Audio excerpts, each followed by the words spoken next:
नमस्कार। प्रस्तुत है आज का चिंतन। जन्म तिथि को आधार मानकर व्यक्ति की शारीरिक आयु की गणना की जा सकती है, लेकिन मनुष्य की मानसिक आयु क्या है? इस संबंध में इन गणितीय मापदंडों को नहीं अपनाया जा सकता। वृद्ध होने का अनुमान भी इसी आधार पर लगाया जाता है। जबकि मन में निराशा, निष्क्रियता और बूढ़ा होने की मान्यता घर करने लगे तो समय से पूर्व ही बुढ़ापा आ धमक सकता है। आशा उत्साह के साथ जीवन बिताने और स्वोपार्जित ऊर्जा को लोकोपयोगी बनाने वाले व्यक्ति भले ही शारीरिक उम्र से छोटे पड़ते हों, पर अपनी मानसिक आयु को अधिक बढ़ा चढ़ाकर सिद्ध कर दिखाते हैं। प्रायः देखा गया है कि मनुष्य अपनी आयु के संबंध में सदैव अनभिज्ञ और उद्विग्न सा बना रहता है। बचपन में युवावस्था का सपना देखता है तो वृद्धावस्था आने पर अपने युवा काल की कल्पनाओं में ही खोया रहता है। कहने का तात्पर्य व्यक्ति को अपनी सही सार्थक आयु का भाव तक नहीं होता। दिसंबर 1984 की स्पुतनिक पत्रिका में मनोविज्ञानी अलेक्जेंडर क्रोनिक का एक निबंध हाउ ओल्ड आर यू नाम से प्रकाशित हुआ है। इस लेख में उनका मत है कि मानसिक शक्तियों के बलबूते कितनी उपलब्धियां हस्तगत की जा चुकी हैं और आगे भी कितनी करने की संभावना है। इस तथ्य को ध्यान में रखते हुए ही आयु का सही समुचित मूल्यांकन संभव है। निकट भविष्य में भी यही रीति नीति कार्यान्वित करनी पड़ेगी। इस अवस्था में मनुष्य की शारीरिक आयु भले ही कम क्यों न दिखती रहे, पर उसकी मानसिक आयु अधिक बढ़ी चढ़ी मानी जाएगी।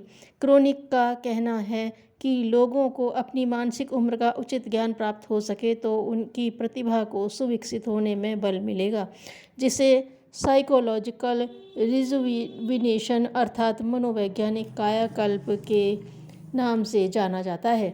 शरीर की दृष्टि से किसी भी अवस्था में कोई क्यों न बना रहे, पर उसकी मानसिक प्रतिभा अवश्य प्रखर और परिष्कृत होती जाएगी।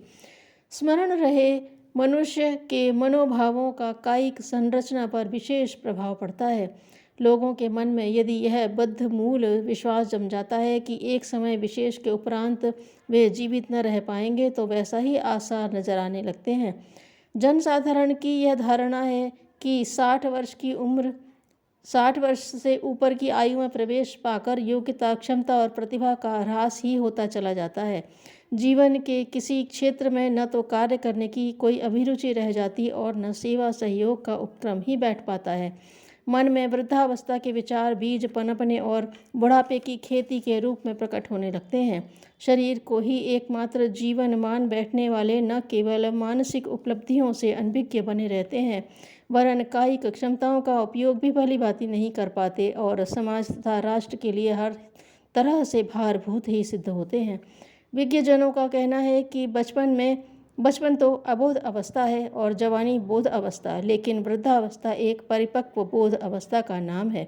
यहाँ पर बोध का अभिप्राय अंतर्बोध से होता है, यानी मनुष्य अपनी मानसिक चेतना को इतना सजीव और सक्रिय बना लेता है कि शरीर की बढ़ती हुई उम्र भी उसके क्रिया कौशल में किसी भी प्रकार का अवरोध उत्पन्न नहीं कर सकती। यदि इतना मर्म समझ में आ जाए तो जीवन का हर क्षण बहुमूल्य नजर आएगा। किसी भी शारीरिक या मानसिक बुढ़ापा शरीर पर भारभूत होकर नहीं लदेगा। सारा जीवन स्फूर्ति व मस्ती से भरा होगा। धन्यवाद।